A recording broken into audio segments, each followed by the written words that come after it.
Welcome to The Jump. We too have many floor leaders here. I'm Rachel Nichols alongside 2016 NBA champ Richard Jefferson and 2008 Finals MVP Hall of Fame nominee Paul Pierce. Ladies and gentlemen, come on. Coming up, as Woj reports, KD will enter quarantine for the next week. How should the Nets approach the next 4 games without him? We'll discuss that. But first, so it is hard to win a professional NBA basketball game when you are down by 6 with under 25 seconds to go in regulation. Like, really hard. As in, before last night, 8,106 teams had tried it over the last decade, and of those 8,106 times, only twice had a team ever pulled it off. That's not what one would call statistically encouraging. Remember in Empire Strikes Back when C-3PO told Han Solo the probability of them getting through the asteroid field and Han said, "Never tell me the odds"? Yeah, even those odds were better than what the Pacers faced last night in New Orleans. Down 6 with under 25 on the clock. So it was an absolute mad experience watching what happened next. Victor Oladipo pulling up from nearly 30 feet. That shot as free and easy as a Sunday bucket at the park. The Pelicans appeared a bit stunned as the ball went in, but with just 20 seconds to go at that point and possession, New Orleans still should have been pretty comfortable, right? Leading by 3? Except then JJ Redick, who has been on one end or another of hundreds of thousands of inbound passes over his 15-year career, was part of boofing this one. Both he and Lonzo Ball dissolving under the Pacers' press.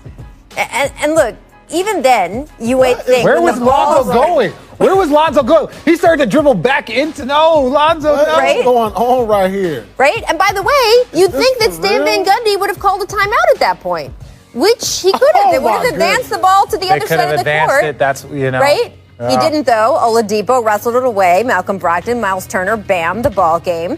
Then came overtime. Another Oladipo steal here, right? Nice driving layups.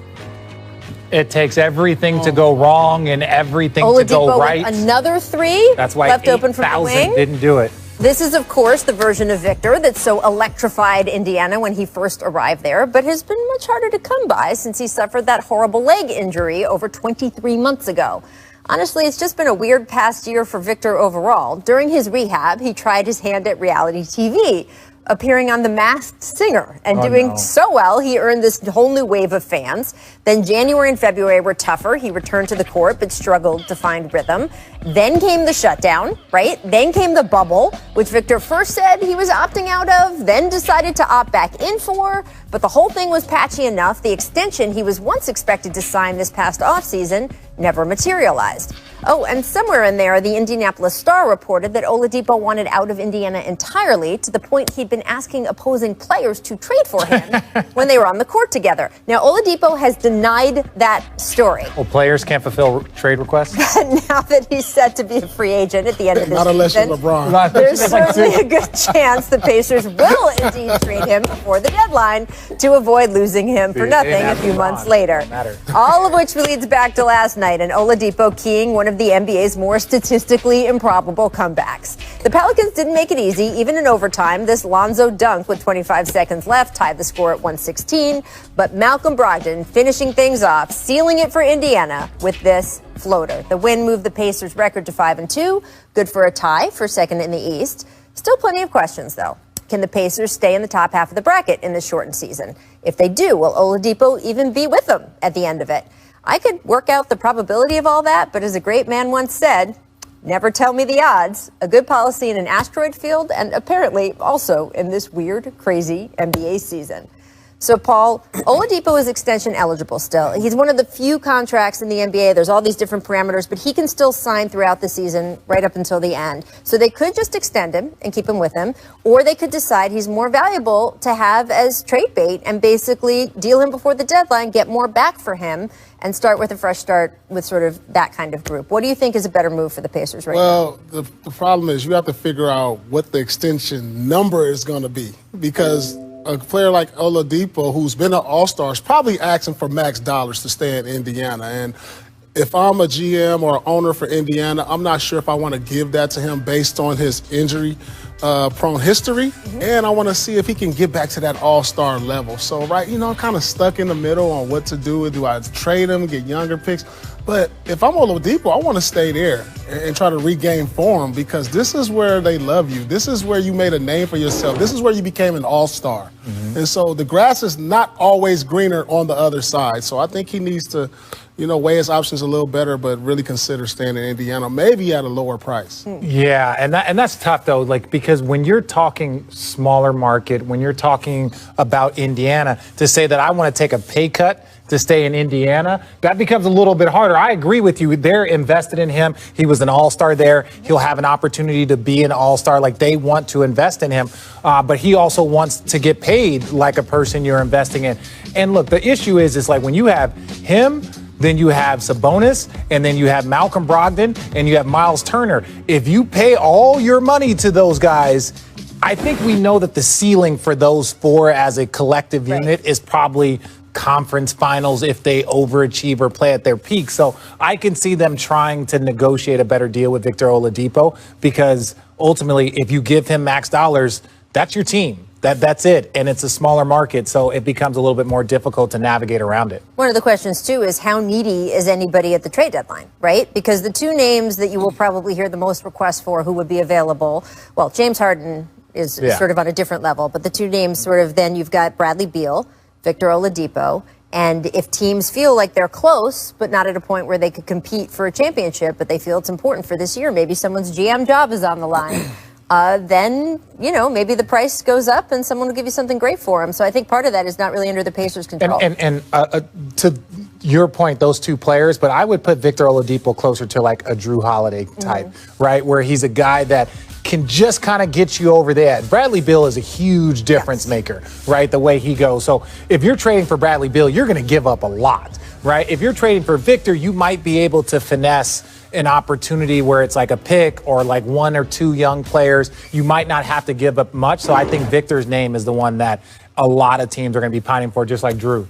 Yeah, I agree with you on that one. I mean, he's not as valuable as Bradley Beal. I mean, we've seen what Bradley Beal has been able to do over the last couple of years, emerging as an all-star, averaging 30 points a game this year. He's that player that can get a team over the hump, say a Houston Rockets or whoever's at the top. I mean, a Utah Jazz. I'm just throwing teams out there. Victor Oladipo is a question mark still. So, how much do you want to sacrifice to bring him in for an opportunity at a championship? It doesn't necessarily guarantee you a championship, but an opportunity. Some teams will take that.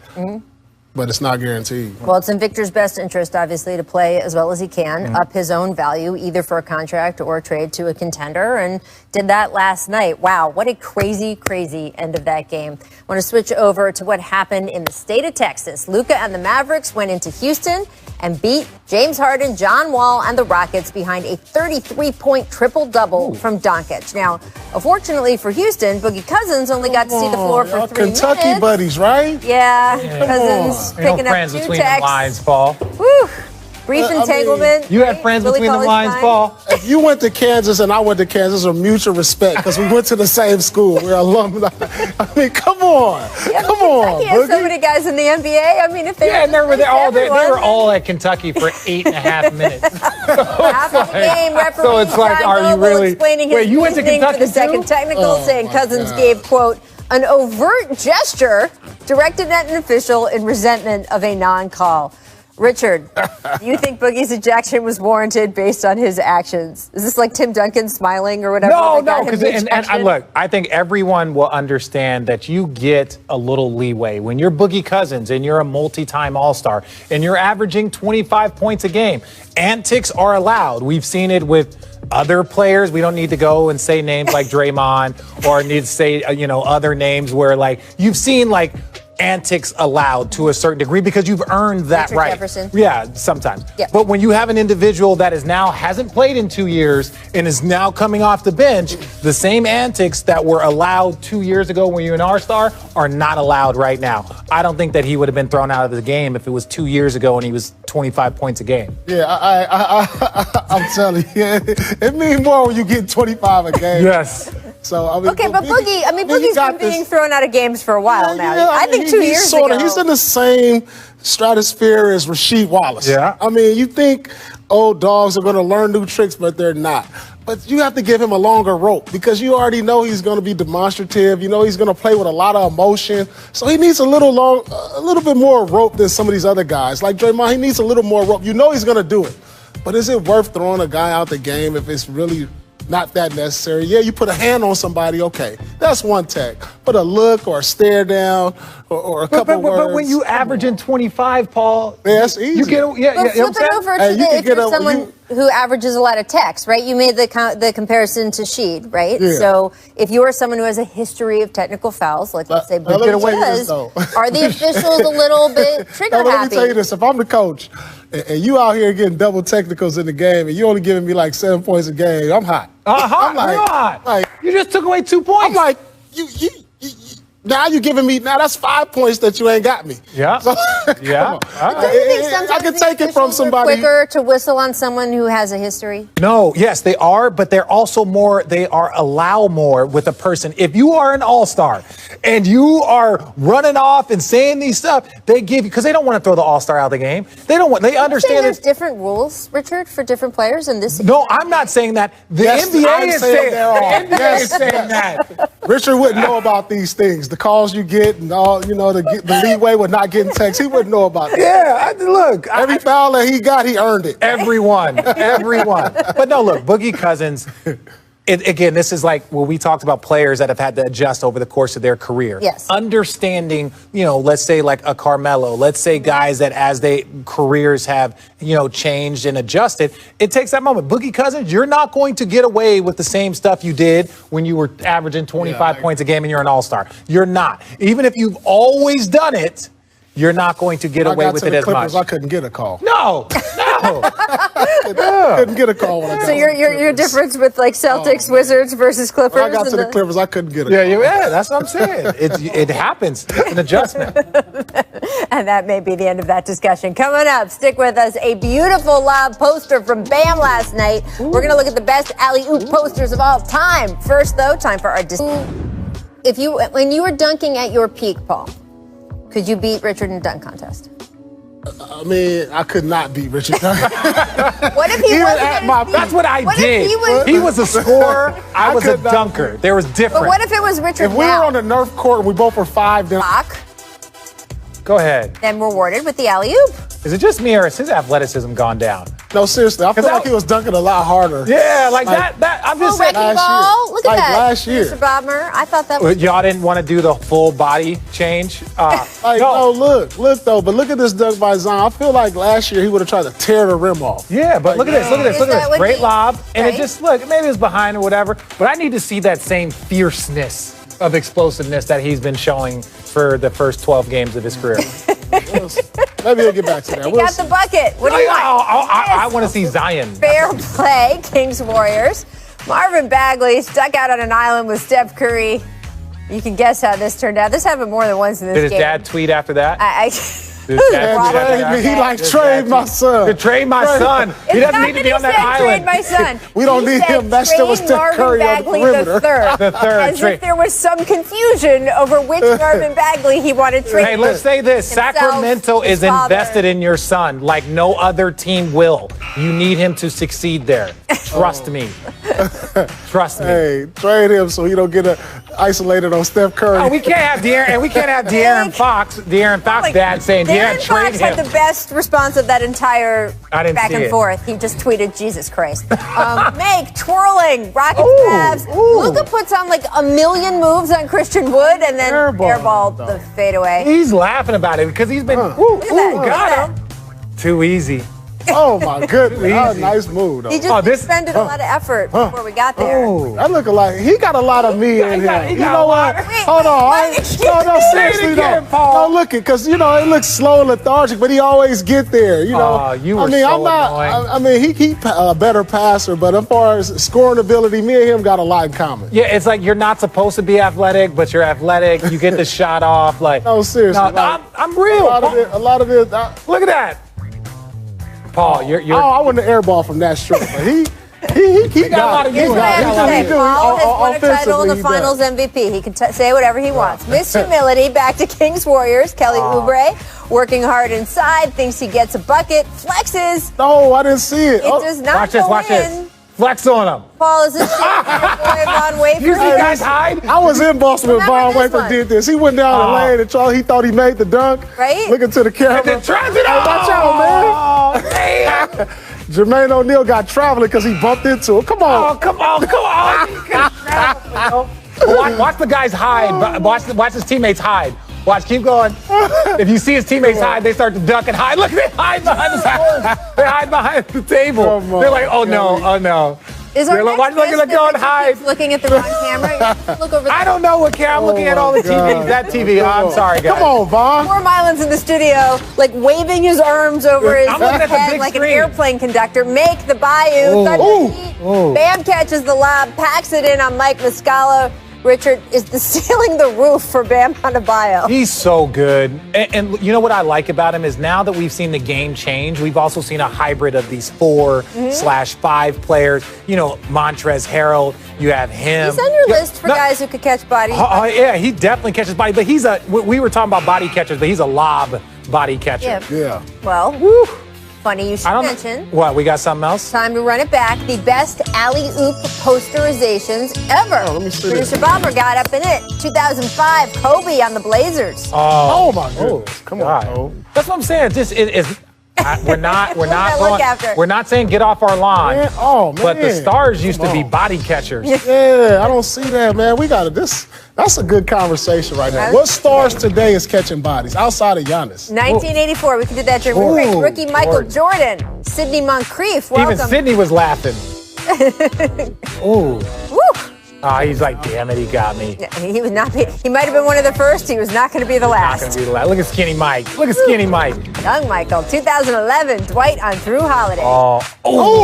That's not a fair. When the bench starts moving. Right. Is that Malik Allen? No, that's nice, but Ooh, when your center dunk on the point guard, I was gonna say. it don't get the same. DeAndre, remember DeAndre on Fox? No, it was. Oh, look at 2013, now this was LeBron on nasty. Jason Terry. I thought JT died. That was a little revenge one. Until Courtney man, Lee leave my picked- Wildcat brother No, alone, listen, man. I We thought he had him died on on the this show play. and asked him I about thought he this. died. Look at it. You need the yellow tape. And Bron, just a bully. I thought he needed Well, white tape after this. There was some history there, as you know. Honestly, I can't stand Bron. He's such a. This was the one. 2013, Oh, DeAndre Jordan, I'm breaking that's one of the. the That's one. Look at him. Look at Vinny Del Negro trying to calm him down. Look at Vinny Del Negro. He's like, you can't calm him down off a dunk like that. Look at DeAndre Well, listen, afterwards. when I look at these highlights, most of these are point guards jumping. Like, why are the point guards jumping for these alley-oops? Ooh, look at that face there. Ew. Coming up, the This is East crazy. semis rematch between the Celtics and Raptors left one team in a state of disarray. We will discuss both teams' outlooks after the break. We may continue this body catcher conversation. We're going to continue this body catcher.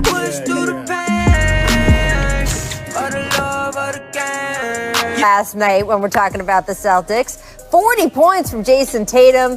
Celtics rallying from an early 13-point deficit to send the Raptors to 1-5 after the game. Fred VanVleet and Kyle Lowry trying to make sense of their team's slow start.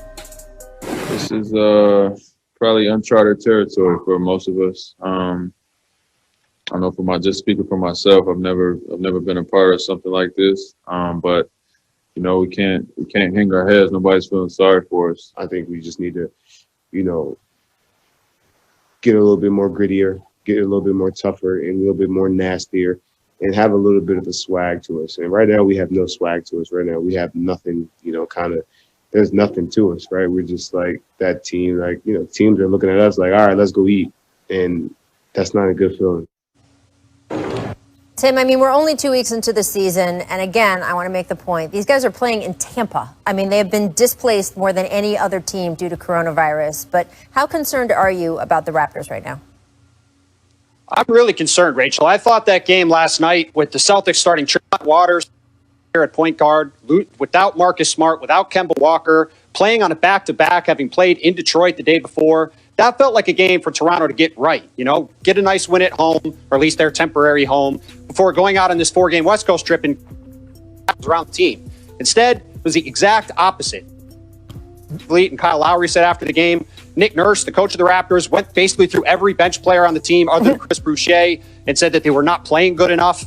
Aaron Baines, the starting center, got Pascal Siakam continues to look lost. So, yeah, I'm very concerned about the Raptors. It is only 2 weeks into the season, but this team does not look anything like the top of the East team that it was supposed to be coming into the season. Well, look, my thing about this team is that, look, last year when they won 15 games in a row, they were overachieving, right? Like, that wasn't probably them. They were a very good team. I think where they finished in the bubble is probably where they should have, especially given their expectations at the beginning of the year. But then now this year, I think they're just underachieving. They're not a team that should be finished second in the conference, and they're not a team that should be 1-5. So they have a lot of guys that aren't shooting the ball well, like particularly well. Powell is not shooting the ball well. I think with a leadership like Kyle Lowry, they're going to be fine. But the last part is, do not underestimate losing Marc Gasol and Serge Ibaka. Yeah. Like, do not underestimate. You look at what Marc Gasol, him and LeBron James have an amazing pairing right now, and then you add that the way Serge has fit with the Clippers. So you can't look at those two guys and say these guys are fitting great with championship teams and think that Toronto's not going to have a drop without them. Yeah, absolutely. Two starters to a championship team. Well, Paul, let me ask you a question. Toronto keeps being mentioned in the James Harden rumors. Masai Ujiri, remember, took a flyer on Kawhi Leonard, and even though he didn't stay, it paid off for 1 year. Do you think they should kick the tires on that more, Paul? James Harden? I mean, anything they can do to kick the tires of Toronto, help. I mean, shoot, but it looked like they pushing that flat tire over there. But they are who I expected them to be. When you lose Kawhi last couple years, you lost Marc and Serge. It may be time to start thinking about trading Kyle Lowry. I mean, he's an aging vet who still can bring some value to a veteran team. Siakam he's one of the ones playing well at the start. Yeah, he's playing solid. Siakam has been struggling. Yes. I mean, but he's their young star. He's who they have invested in, and start building around him. Lowry, he's a guy that can help people right now. He can help a contending team. So if I'm Toronto, I'll look at probably start to rebuild after losing all these veterans within the last couple years. Yeah. I hope that Kyle stays in Toronto just because I like it when a player bonds with a franchise the way he has. I will say that I would expect the Clippers to be pretty aggressive on trying to go after. They need more of a floor general. If guys like that start to become available, I'm curious which teams they will be visiting and whether Toronto is one of them. All right, Paul, I want to switch over to the Celtics because with that win last night, they moved to 5-3. How encouraged are you by their start? Well, I'm very encouraged for the simple fact you don't have one of your star leaders in Kemba Walker. And you've seen Jason Tatum and Jaylen Brown playing like the all-star who we think he can be this year. So this is very encouraging for the Celtics, although I was disappointed in that loss at Detroit. But they made it. They came back and beat Detroit. But you got to be encouraged, especially for their lack of depth, Smart being out, Kemba being out. And they're right up there at the top with the Eastern Conference. Well, and what I like about, Jaylen Brown is that he's that quote unquote, he's been that third guy now for a while, whether it was with Kyrie was there or when you had Gordon Hayward and then you had Kemba Walker. Not that Jaylen Brown wasn't a stud, but he's continued to work on his game. He's continued to add to his game. And the way he is playing now, look, the first 25 games, 30 games dictate whether or not you're going to be an all-star. Your team's record and your performance. He is performing like an all-star. Jason Tatum might be the best player, but Jaylen Brown is doing so much at a high level. It's just hard to ignore that.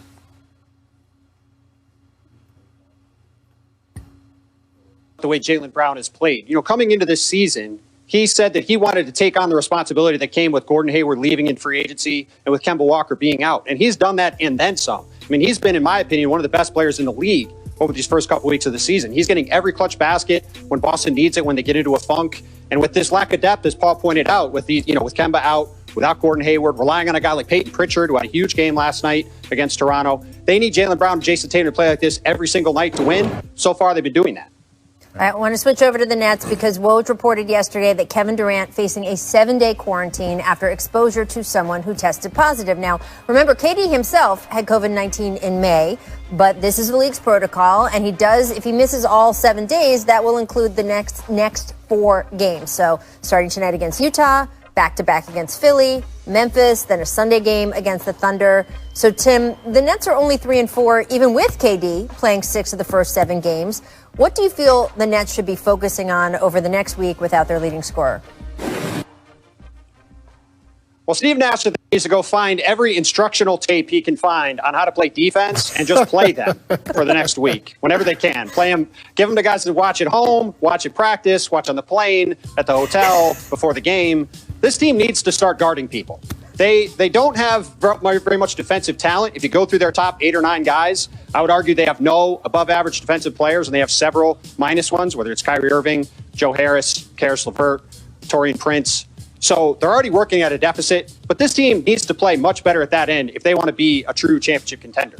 If you go over the last decade, no team other than the Golden State Warriors has been outside the top 10 in defensive efficiency, and the Warriors in 2018 were 11th in defensive efficiency. That was a team, I think we'd all agree, that had a lot more defensive talent than being outside of the top 10. This team does not have that. They have to get much, much better at that end, I think, if they want any chance of being an elite team in the East. Yeah, and look, I think Kevin Durant's best defensive years came when he was in Golden State, and that's because of the clear principles, the style of defense. He was motivated he was up there in conversation towards the end of the year, is like, could he be the defensive player of the year? So is he going to be able to get to that same spot? I don't think so. I think for me, you have to look at the other guys. You always have to look at your team from as a player and say, where can I contribute? Losing Spencer Dinwiddie, Taurean Prince. These guys have to focus on the defensive end. If you told me all I have to do is become an above average defender and we are a championship level team, but that's what it's going to take. But that's also going to be the leadership. You talk about the leadership of Kyrie, the leadership of Kevin Durant. Can they get the other players to buy in on a defensive scheme? And Steve Nash and, look, we know Mike D'Antoni is not a defensive, monster, but they need a lot of guys contributing on the defensive end, and they're not getting it. Yeah, you don't have to have individual great defensive players to have a great defensive team. You just need a great infrastructure on defense. I mean, my Boston Celtics team, we didn't have individual great defenders outside of Kevin, but we had a system in place. But also, I've been watching the Nets this year, and I think they have to do a better job at staggering their stars, too. Mm-hmm. I think Kevin or Kyrie needs to play with the second unit. I also believe Jared Allen should be starting. I mean, I think he's a huge key to what they do defensively. And so I think it's just minor tweaks in what they need to do with their lineup as far as staggering minutes with your stars, getting more time, trying to find more minutes for Jared Allen in that starting lineup also. And I think that'll help their defensive performance moving forward. Tim, what's the politics right now on Jared Allen starting? Well, DeAndre Jordan is friends with Kevin Durant and Kyrie Irving, so he is starting. There's little doubt to me that Jared Allen is the far better player, and he should be starting, and Paul is right. I'm sure Richard would agree, whether he'll say it or not. And it just doesn't seem like it's going to be the case, and that's, to Paul's point, that's one of the tweets that should happen. It's all about who your friends with. It's all about who your friends with. Why are you pointing at me? Anyways. That was fantastic. Tim, thank you so much for joining us. I will say that as soon as they fired the coach, DeAndre Jordan was starting the very next. Hey, listen, Richard Jefferson was friends with LeBron. Who? Therefore, he got on the team. I don't like that dude. You know what I'm saying? Therefore, he made the team.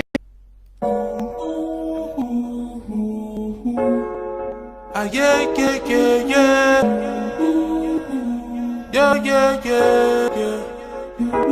I'm a star, shining brightest in the darkest times. I'm a star, twinkle, twinkle, I bring the sparkle in, light your world up. Yeah, let your world up.